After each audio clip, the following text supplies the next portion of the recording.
রাখার জন্য আমি সবিনয় অনুরোধ জানাচ্ছি। জি ধন্যবাদ। বিসমিল্লাহির রহমানির রহিম। আসসালামু আলাইকুম।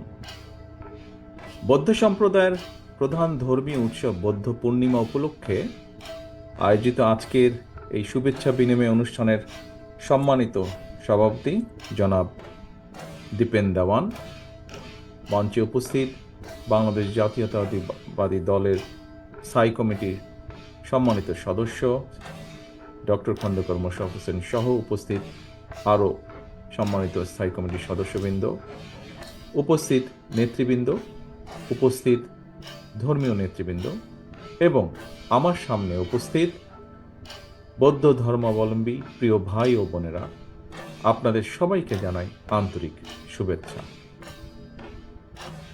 সারা বিশ্বের বৌদ্ধ ধর্মাবলম্বীদের কাছে বুদ্ধের জন্ম, বন্ধুত্ব লাভ এবং মহানির্বাপন এই ত্রিস্মৃতি বিজড়িত পূর্ণিমা তিথি বুদ্ধ পূর্ণিমা শুরুর প্রাক্কালে প্রথমেই আমি বাংলাদেশ সহ সারা বিশ্বের সকল বৌদ্ধ ধর্মাবলম্বী যারা যেখানেই রয়েছেন সকলের প্রতি শুভকামনা জানাই।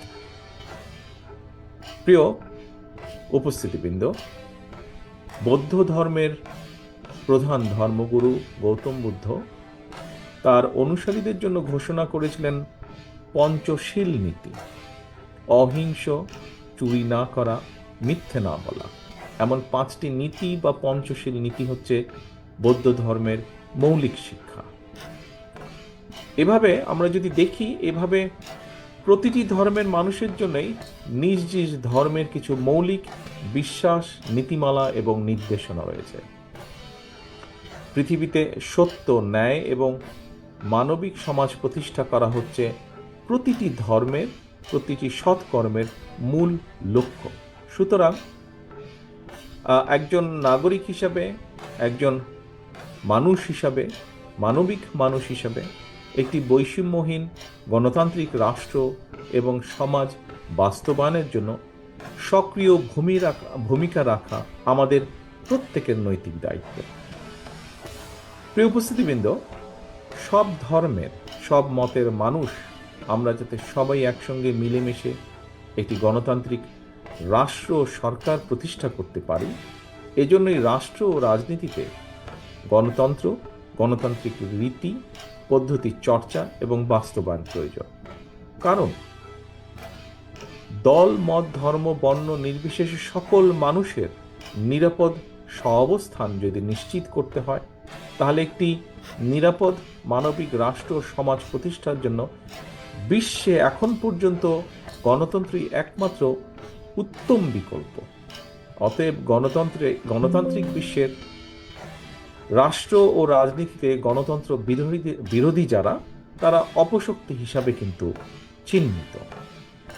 প্রিয় উপস্থিতিবৃন্দ, মানুষের গণতান্ত্রিক রাজনৈতিক অধিকার কেড়ে নিয়ে বাংলাদেশে বিগত 1.5 দশক ধরে যারা অথবা যে দলটি দেশে ফ্যাসিবাদী শাসন শোষণ চালিয়েছিল, বাংলাদেশের গণতান্ত্রিকামী জনগণের কাছে তাদেরকে কিন্তু বাংলাদেশের গণতান্ত্রিকামী জনগণ তাদেরকে অপশক্তি হিসাবে কিন্তু চিহ্নিত করেছে।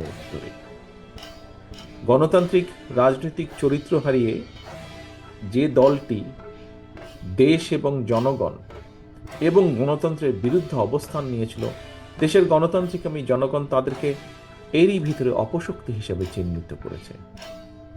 আমরা যদি 1971 সাল, 75 সালের 7ই নভেম্বর, 90 এবং সর্বশেষ 2024 সালে বীর জনতার রক্তক্ষয়ী অভ্যুত্থানের যে ধারাবাহিকতা, দেশের গণতান্ত্রিকামী জনগণ বর্তমানে দুটি বিষয় সম্পূর্ণভাবে একমত। এক, বাংলাদেশকে যাতে আর কেউ ভবিষ্যতে তাবেদার রাষ্ট্রে পরিণত করতে না পারে, এবং 2, গণতন্ত্র বিরোধী পলাতক তাবেদার অপশক্তি যাতে আর মাথা চাড়া দিয়ে উঠতে না পারে। এই দুটো বিষয় কিন্তু বাংলাদেশের গণতান্ত্রিকামী জনগণ আর কোনো আপোষ মানতে রাজি নয়, আপোষ করতে রাজি নয়। একজন রাজনৈতিক কর্মী হিসাবে এটি আমি উপলব্ধি করি। প্রিয় উপস্থিতিবৃন্দ, বিএনপি সহ বাংলাদেশের পক্ষের প্রতিটি রাজনৈতিক দল জনগণের এই দাবির সঙ্গে সম্পূর্ণ একমত। আমাদের বক্তব্য স্পষ্ট। যারা বারবার সংবিধান লঙ্ঘন করেছে, দেশে অবৈধ সংসদ বা সরকার গঠন করেছে, যারা সংবিধান লঙ্ঘনের সঙ্গে জড়িত ছিল, তাদের প্রত্যেকের বিরুদ্ধে আইনগতভাবে ব্যবস্থা নিতে হবে। দেশের জনগণ, সরকার এবং রাজনীতিতে কোনোভাবেই গুম, খুন, অপহরণ, দুর্নীতি, লুটপাট, টাকা পাচারকারী, বর্বর বন্দিশালা আয়নাঘরের প্রতিষ্ঠাতা, পতিত, পলাতক, পরাজিত, অপশক্তির পুনর্বাসন চায় না এই বাংলাদেশের মানুষ। প্রিয় উপস্থিতিবৃন্দ, সম্মানিত নেতৃবৃন্দ, শুরু থেকেই বিএনপি বিভিন্ন সময় বিভিন্ন বিষয় জনগণের অভিপ্রায় এবং রাজনৈতিক দল হিসেবে বিএনপির অবস্থান বর্তমানে যে অন্তর্বর্তীকালীন সরকার তাদেরকে জানিয়েছে, জানিয়ে এসেছে, জানিয়ে যাচ্ছে। কিছু কিছু বিষয়ে সিদ্ধান্ত নেওয়ার ক্ষেত্রে আইনগত এবং রাজনৈতিক প্রক্রিয়া সম্পর্কেও জনসম্মুখে এবং সরকারের কাছে বিএনপির সুস্পষ্টভাবে মতামত তুলে ধরেছে। কারণ জনগণের প্রত্যক্ষ ভোটে একটি জবাবদিহিমূলক গণতান্ত্রিক সরকার প্রতিষ্ঠার স্বার্থে বিএনপি সহ ফ্যাসিবাদ বিরোধী দলগুলো অন্তর্বর্তীকালীন সরকারকে সফল দেখতে চায়। বিএনপি এই সরকারকে সফল দেখতে চায়।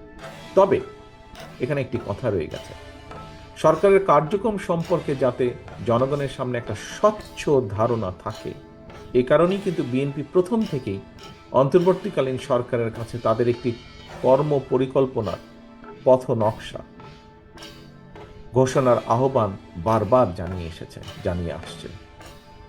সরকারের কার্যক্রম সম্পর্কে স্বচ্ছ ধারণা যদি জনমনে থাকে, তাহলে জনমনে কোনো রকমের সংশয়, সন্দেহ কিংবা বিভ্রান্তি সৃষ্টি হওয়ার সুযোগ থাকে না।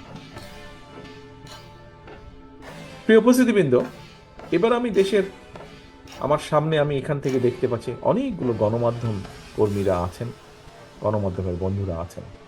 আমি সেই গণমাধ্যমের বন্ধুদের উদ্দেশ্যে বলতে চাই, তাদের দৃষ্টি আকর্ষণ করে দু একটি কথা বলতে চাই।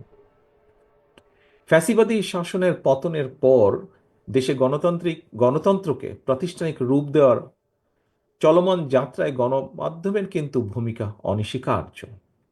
গণমাধ্যমে দেশ বিদেশের প্রতিদিনের চালচিত্র দৃশ্যমান।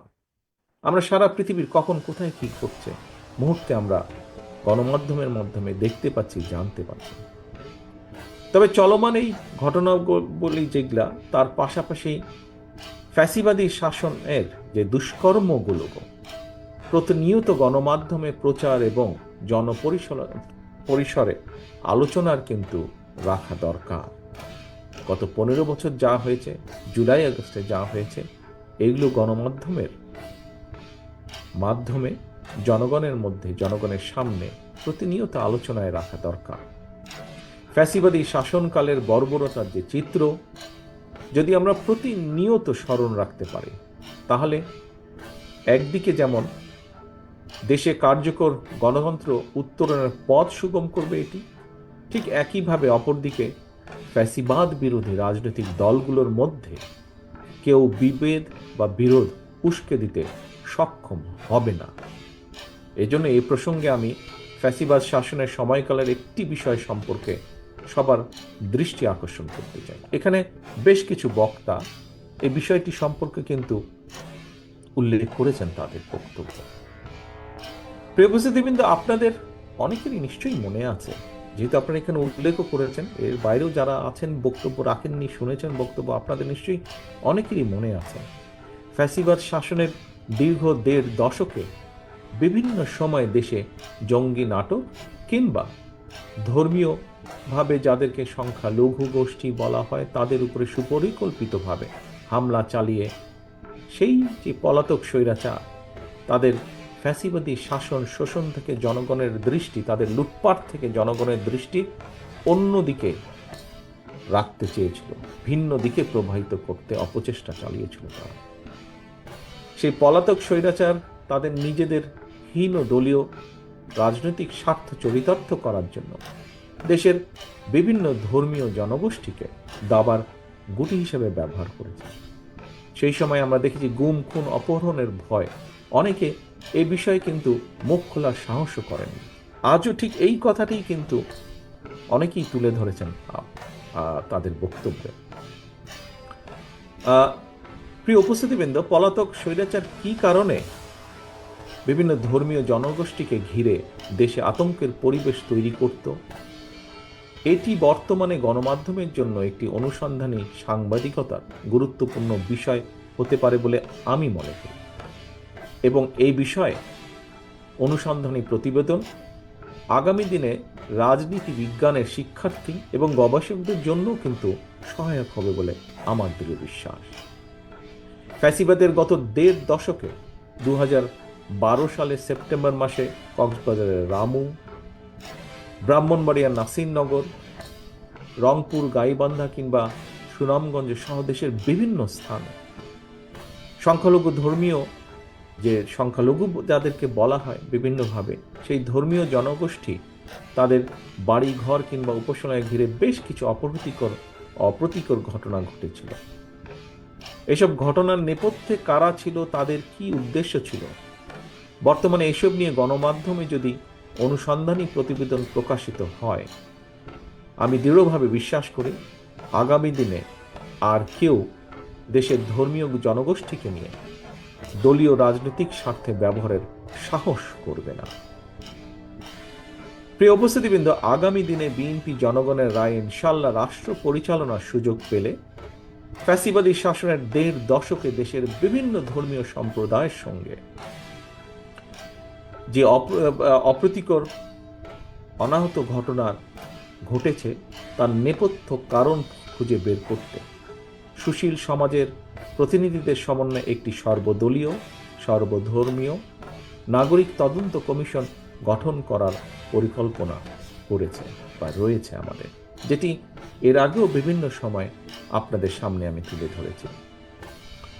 আমরা যারা শহীদ জিয়া, দেশনেত্রী খালেদা জিয়ার নেতৃত্বে রাজনীতি করি, আদর্শে রাজনীতি করি, সেই বিএনপি বিশ্বাস করে যে রাষ্ট্র ও সমাজে, যেই রাষ্ট্র এবং সমাজে নারী, শিশু এবং বিভিন্ন ধর্মীয় জনগোষ্ঠীর মানুষ নিরাপদ নয় কিংবা নিরাপদ বোধ করে না, সেটি আর যাই হোক কোনো সভ্য রাষ্ট্র হতে পারে না।